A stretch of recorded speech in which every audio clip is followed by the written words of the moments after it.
Esse é um Ancapso e nós vamos falar agora sobre o voto do André Mendonça lá no julgamento sobre a inconstitucionalidade do artigo 19 do Marco Civil da Internet, né? Como vocês sabem, esse julgamento está sendo usado pelo STF para fazer uma espécie de regulamentação das redes via judiciário, o que é um absurdo, jamais deveria ser feito.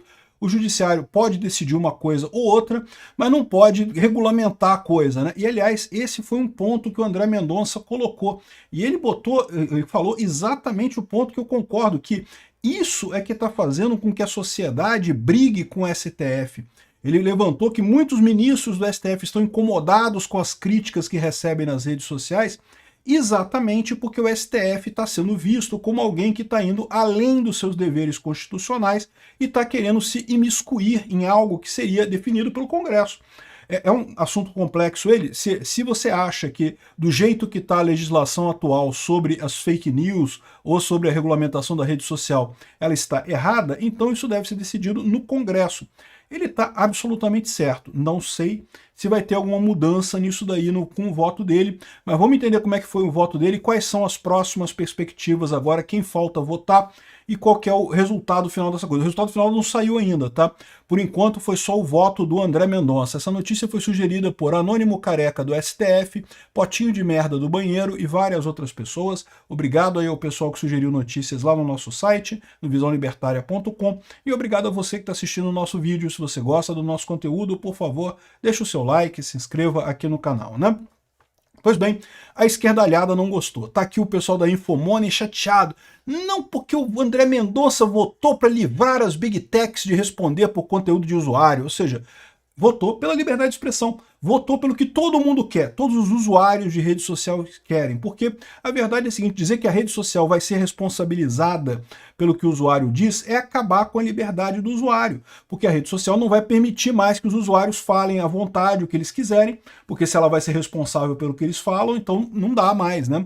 Fica economicamente inviável. Eu diria que é economicamente inviável de qualquer forma uma internet, uma rede social nesse sentido, porque imagina, né, o que eu falo para vocês, aqui no YouTube sobem 400 mil horas de vídeo para o YouTube a cada minuto, né? Ou seja, como é que o YouTube vai conseguir ver essas horas todas de vídeo? Não tem como você saber o que está entrando ali, qualquer suspeita, a ideia é bloquear, e isso seria uma coisa muito ruim, isso acabaria calando muita gente. Eu, inclusive, provavelmente rodaria nessa história, né? Mas, enfim, a Infomoney faz aqui uma choradeira danada, dizendo que ele está a favor das Big Techs, que não sei o que, não, ele está a favor da liberdade de expressão, ele está a favor dos usuários das redes sociais, que é a mesma coisa que as Big Techs. Só a classe política está incomodada, e está incomodada exatamente porque está ouvindo as críticas da sociedade, né? Eu acho que esse é o grande ponto no final das contas. O Alexandre de Moraes, esse pessoal que está super chateado porque, né, com as redes sociais, por que eles acham que a rede social é o problema? Eles acham que é o problema porque agora eles ouvem críticas. Esse pessoal antigamente, cara, eles não ouviam críticas, não. Para pra pensar. Ele tem, o contato que eles tinham era com um grupinho que está ali em torno dele de assessor, que é uma cambada de puxa-saco. Todo mundo, todo dia, oi, seu juiz, como o senhor é lindo, maravilhoso, emagreceu hoje, olha que lindo, que corte de cabelo maravilhoso. Falavam isso pra Carmen Lúcia, cara, pra você acreditar, pra você ver, cara. Né? Ou seja, não, corte de cabelo maravilhoso, eu não sei o que lá. Ou seja, ficava um monte de gente puxando o saco dos ministros o dia inteiro, e tudo que eles faziam, eles decidiam ali no tribunal, e não tinham resposta nenhuma. Como é que você, se você tivesse injuriado com uma posição do Supremo, como é que você responderia? Não teria. Ah, teria uma crítica ou outra no jornal, mas uma coisa leve, porque jornalista, quando critica ministro do Supremo, às vezes até critica, mas critica no alto nível e coisa e tal. O povão, meu amigo, o povão não tá nem aí, meu. Chama o cara de cabeça de piroca, gordola, rocambole do inferno, e não sei o que lá. E chama o pessoal, e é isso aí mesmo, é isso que o povo pensa mesmo. O que está chocando os juízes do STF, que está fazendo eles acreditarem que não, que a internet é uma terra sem lei e coisa e tal, é porque eles estão pela primeira vez na vida deles, talvez, tendo contato com o povo brasileiro. Eles nunca tiveram essa coisa na vida deles, né? Todos são muito ricos, o único contato que eles tinham com o povo é, sei lá, no restaurante, o garçom que servia eles no restaurante, olha lá, né? Porque nem flanelinha esses caras encontram, porque eles têm motorista, né? Não tem negócio de flanelinha, eles não lidam com flanelinha, ou seja, o que eles estão, o choque que eles têm de achar esse absurdo, como que alguém me chama de cabeça de piroca? Não pode, eu sou um juiz, eu estudei não sei quantos anos, eu fiz um monte de coisa, não sei o que lá, né, meu amigo, mas o pessoal não tá nem aí pra isso, cara. Boas bostas aí de ser estudado. Enfim, o André Mendonça falou exatamente isso. E o fato do STF estar querendo usurpar esse direito do Congresso é que está gerando essa inconformidade do povo brasileiro quanto ao STF. Inclusive, lá na origem da coisa, em 2019, quando você tinha manifestações pedindo o fim do STF, AI-5, não sei o que lá, aquele negócio todo, eu, de novo, acho um absurdo esse tipo de coisa. Mas as pessoas têm o direito de protestar, de falar o que elas querem, né? E justamente elas estavam ali expressando o quanto que elas não estão gostando do STF. Por que isso começou? Começou com o Bolsonaro, que foi eleito prometendo liberar as armas, fez um decreto liberando o uso de armas, e aí o STF falou que não pode, porque o uso de armas é muito ruim, a gente não gosta, então não pode. Mas peraí, isso aqui não é uma democracia? Isso não, a ideia não é que o povo decide para onde é que quer que ir, o povo foi lá, votou, né, elegeu o Bolsonaro com essa proposta, e agora que ele fez o decreto aí não vale? Que negócio é esse? Como é que pode isso, né? Enfim, olha só, vamos dar uma lida aqui nos pontos principais do decreto do voto do André Mendonça. Aqui, ó, tá aqui, ó.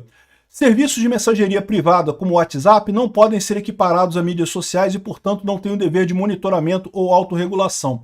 Isso eu acho uma coisa importante também, porque estavam querendo incluir, inclusive, colocar o WhatsApp na mesma categoria de rede social, o que é uma coisa que não faz sentido. O WhatsApp, Discord, outras plataformas que você tem para uso privado, elas, por natureza, né, você tende a ser um pouco mais aberto, né, não se preocupar tanto com o que você está falando, fazer uma piadinha ou outra qualquer. Quando você fala numa plataforma pública como o YouTube, você toma um pouco mais de cuidado, você sabe que vai ter muita gente vendo isso daqui. Né? Então, eu acho bastante correto o que ele está dizendo aqui. Né? E aí, isso daqui também tem um outro ponto muito importante, que é aquilo que eu falo para vocês. O pessoal tende a achar que a coisa que fez a diferença no modo de pensar do brasileiro é o YouTube, é o Facebook, é o Instagram, que são os grandes influenciadores influenciando as pessoas e coisa e tal. Mas não é, cara. É o pessoal conversando um com o outro, é discutir nos grupos de família no WhatsApp. É isso que faz a diferença no final das contas, é isso que mudou essa dinâmica toda, porque no WhatsApp, de novo, você sempre tende a se unir com pessoas que pensam parecido com você. Inclusive no WhatsApp, ter grupos de conversa sobre assuntos aleatórios. E aí o que acontece? As pessoas começam a ter essa discussão sobre temas políticos no WhatsApp também. Isso faz muito mais diferença que os influenciadores aqui no YouTube. Então, muito importante essa colocação dele. É inconstitucional a remoção ou suspensão de perfis de usuários, exceto quanto comprovadamente falsos. Caraca, olha o tablefe que ele deu na cara do Alexandre de Moraes. É proibido, porque isso seria censura prévia. Ele explica isso aqui, é censura prévia, não pode ter remoção de perfil. Remoção de postagem é uma coisa, remoção de perfil é proibido pela Constituição brasileira. A Constituição brasileira consagra a liberdade de expressão e a proibição à censura, a censura prévia. Você pode remover perfis de usuários quando forem comprovadamente falsos. Então, ele fala também que é comprovadamente falsos ou então em caso de ilícito. Tipo, o cara criou um perfil para, sei lá, vender drogas. Aí não, beleza. Aí o cara está fazendo um perfil ilícito, né? Aí poderia. Mas fora isso, não poderia proibir perfis. Aí já mataria boa parte da sanha do Alexandre de Moraes de proibir pessoas, né? Porque a maior parte do pessoal que ele proibiu ali era pessoas que eram perfis verdadeiros, né? Outra coisa, todas as plataformas, inclusive mecanismos de busca e marketplaces, devem identificar usuários que violam o direito de terceiros, responsabilizando judicialmente. Então o que está dizendo aqui? Que a plataforma deve ter mecanismos de identificar fraudes e ações que sejam violações, né, que sejam criminosas, e aí o que a plataforma faz? Ela vai submeter isso para o judiciário que vai decidir, a plataforma não vai tomar ação por conta própria, né, responsabilizando judicialmente.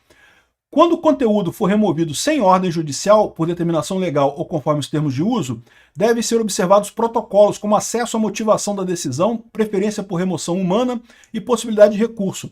Isso aqui é uma outra coisa bacana que ele colocou aqui. Lembra daquela lei que o Bolsonaro chegou a propor para a liberdade de expressão? E que falava isso, porque um problema que você tem, e aconteceu comigo várias vezes, o YouTube, naquela época, né, tirava um vídeo meu, e aí por que tirou? Ah, não, você feriu os termos de uso. Tá, mas o que eu feri dos termos de uso? Qual foi meu pecado nisso daqui? Nem que seja para eu poder ou recorrer, né, falar, não, peraí, não foi isso que eu disse, foi outra coisa. Ou então, para eu poder aprender isso e não fazer mais o erro, não cometer mais o erro depois, né? Então, ou seja, as plataformas não poderiam remover sem determinação legal ou a conformidade com os termos de uso, devem ter protocolos específicos, acesso à motivação e preferência por remoção humana. Achei bacana isso aqui. Exceto nos casos autorizados em lei, as plataformas não devem ser responsabilizadas pela ausência de conteúdo ofensivo, mesmo que posteriormente qualificado como ilícito pelo judiciário. Ou seja, é o que está escrito no artigo 19 do Código Civil. Só depois de emitida a ordem judicial para derrubar o conteúdo, se a plataforma não derrubar, aí ela é responsabilizada. As plataformas só podem ser responsabilizadas se forem omissas ou descumprirem deveres procedimentais previstos em lei, como aplicar isonomicamente suas regras, adotar mecanismos de segurança digital para evitar o uso ilícito. Decisões judiciais que determinam remoção de conteúdo devem apresentar fundamentação específica e ser acessíveis a plataformas, mesmo que sigilosas. Eu não sei não, tá? Eu acho que não deveria ser proibido o sigilo nesse caso. Você está derrubando a conta de alguém, devia explicar bem, né? E o ministro apelou ao Legislativo e ao Executivo para que, ao regulamentar as redes, adotem o modelo de autorregulação regulada, com obrigações claras e específicas para as plataformas sob pena de responsabilização direta. Ou seja, ele foi o quarto ministro a votar até agora. As posições são distintas. 2 ministros, o Dias Toffoli e o Fux, defenderam que o artigo 19 é inconstitucional e que as plataformas devem remover conteúdos ilícitos logo após a notificação. Isso é uma insanidade. Imagina alguém poder notificar a plataforma e dizer, olha só, não gostei desse vídeo aqui, tem que remover porque senão eu vou processar. A plataforma tem que remover seu vídeo. Pronto, não vai sobrar nenhum vídeo no meu canal, pô. Vou mandar tirar meus vídeos todos, né? Aqui, ó. O Barroso defendeu que o artigo 19 deve prevalecer em alguns casos como crime contra a honra para preservar a liberdade de expressão, mas que em outros crimes deveria também ser remoção imediata, ou seja, também é a mesma bosta, porque não muda nada. Bastaria eu dizer que determinado vídeo ou determinado post tem discurso de ódio, a plataforma teria que derrubar para depois ser avaliado por um juiz se tem mesmo, se não volta o coisa. Depois quando voltar o post depois já não tem significado nenhum, já não significa nada, né? Enfim, agora o André Mendonça foi o primeiro que votou pela constitucionalidade do artigo 19, apenas acrescentando esses esclarecimentos sobre o funcionamento dele, né? E dizendo que quem tem que fazer a regulamentação é o Congresso aqui, ó. Embora reconheça a constitucionalidade do dispositivo, o ministro propôs uma série de deveres das empresas, que são esses que a gente leu, né? Não é possível responsabilizar as plataformas sem prévia determinação judicial quando se trata de manifestação de opinião ou pensamento. Para Mendonça, as plataformas só poderão ser responsabilizadas em ações judiciais se cumprirem deveres procedimentais previstos em leis, né? Aqui, ó, não se pretende defender a irresponsabilidade das plataformas. O que se busca é, em defesa da liberdade de expressão, condicionar essa responsabilização por discurso de terceiro apenas aos casos que se verifique o descumprimento de um dever procedimental apto a demonstrar que não atuaram com a devida diligência, né? O ministro também proibiu, em sua tese, a remoção de perfis e usuários. Enfim, ninguém melhor que os legitimados democraticamente para estabelecer as regras de uso da ágora do nosso tempo. Ou seja, quem tem que fazer a legislação é o Congresso, não é o STF. E se o Congresso não quer fazer, não dá para o STF inventar. É o Congresso que tem que fazer mesmo, né? Ou seja, gostei muito do voto dele, gostei também que ele falou isso daqui, ó. Ele botou aqui, como diz o pessoal do Jornal da Cidade, tocou no ponto fraco da corte. O que ele falou aqui, ó? Ao assumir o protagonismo, o maior protagonismo em questões que deveriam ser objeto de deliberação por parte do Congresso Nacional, o Poder Judiciário acaba contribuindo, ainda que não intencionalmente, para a agudização da sensação de desconfiança, hoje verificada em parcela significativa da nossa sociedade. Ou seja, o que ele está dizendo? Vocês estão reclamando de que o povo critica vocês, faz xingamento, manda merda e não sei o que lá? É o que vocês estão fazendo, vocês estão agredindo o povo, né? Por tudo quanto se apontou especificamente em relação ao fenômeno das fake news, diante da sua íntima conexão com os processos de crise institucional e democrática atualmente vivenciado, dele se torna ainda mais imperiosa a autenticação de uma postura autocontida. Ou seja, exatamente por conta da polarização política, ele está defendendo que o STF se contenha nesse momento, não avance o sinal nisso daqui, né? Não me parece que adotando que seja medidas que, em última análise, irão impedir a manifestação do seu descontentamento com o estado de coisas vivenciado, inclusive por meio da defesa de outros regimes de governo, que irá se suspender a realidade da beligerância latente. O que ele está dizendo aqui? Se você calar o pessoal, você não vai ouvir a crítica deles, mas isso não quer dizer que a crítica não exista. Isso vai acabar, na verdade, fomentando uma crítica maior ainda, o que está absolutamente correto, né? Gostei muito do voto do André Mendonça, não é o ideal. Ele ainda colocou algumas hipóteses de responsabilização que ainda podem dar problema, mas eu acho que isso daqui é o mínimo do mínimo. Perto dos outros votos, me parece uma coisa muito razoável. E ele ainda falou outras coisas aqui, ó. Desconfiar da justiça eleitoral é um direito. E aí eu concordo, eu falo isso sempre aqui, né? Eu acho que eu não vi nada que indicasse fraude nas eleições de 2022. Expliquei todos os pontos que o pessoal trouxe, expliquei várias vezes porque que não teve fraude, não vi nada ali. Agora, eu acho que é direito das pessoas questionarem, e sempre foi. As pessoas sempre questionaram a urna, o que agora virou golpe questionar a urna? Que história é essa? De onde é que tiraram isso? De repente, no meio do nada, agora criticar a urna é golpe, não é mais direito, não pode mais questionar a justiça eleitoral. Sempre vai haver esse questionamento da justiça eleitoral. É direito do cidadão questionar a justiça eleitoral, questionar a eleição e coisa e tal. O que não quer dizer que possa dar golpe, não é isso. Mas questionar pode, é lógico que pode, né? Enfim, vamos ver o que vai acontecer, porque ainda faltam 6 votos, 7 votos ainda. Ainda faltam 7 votos nessa parada, e é lógico, a gente imagina que o pior deve acontecer, a sanção deve vir pesada. Alguém tem dúvida de como o Alexandre de Moraes vai votar nessa questão? É lógico que ele vai espinafrar as redes sociais completamente, né? Enfim, vamos ver qual vai ser o resultado final nesse processo aqui.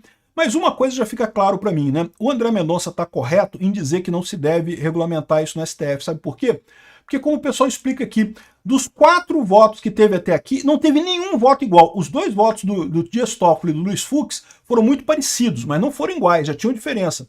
E caramba, você ter uma votação em que cada ministro vota de um jeito, é o sinal mais claro de que não há um consenso jurídico sobre isso. É melhor deixar o Congresso resolver essa coisa. Os eleitores do povo é que vão se debruçar sobre isso em algum momento e fazer alguma regulamentação, se for o caso, se for interesse do povo. Ou vão deixar a regulamentação que está agora. Bem ou mal, já está regulamentado hoje as redes sociais. As redes sociais já não são, nunca foram terra de ninguém. Elas têm a regulamentação. Eles é que não gostam da regulamentação que tem lá. Então, olha só, fiquei animado com o voto do André Mendonça, vamos ver como é que vão votar os outros ministros aqui. O Barroso diz que regulamentar redes sociais não configura censura nem invasão da competência de outros poderes, ou seja, ele está dizendo que foda-se, vamos regulamentar esta porra. Tomara que pegue Magnitsky para esse pessoal todo. Mas vamos ver o resultado, nós não sabemos o resultado final ainda desse julgamento. Obrigado por assistir o vídeo até o final. Além de curtir, compartilhar e se inscrever no canal, considere se tornar patrocinador com valores a partir de R$ 1,99. Clique no botão Seja Membro abaixo para saber as condições e vantagens de patrocinar o canal. Mais informações sobre o nosso projeto, visite nossos sites indicados na tela.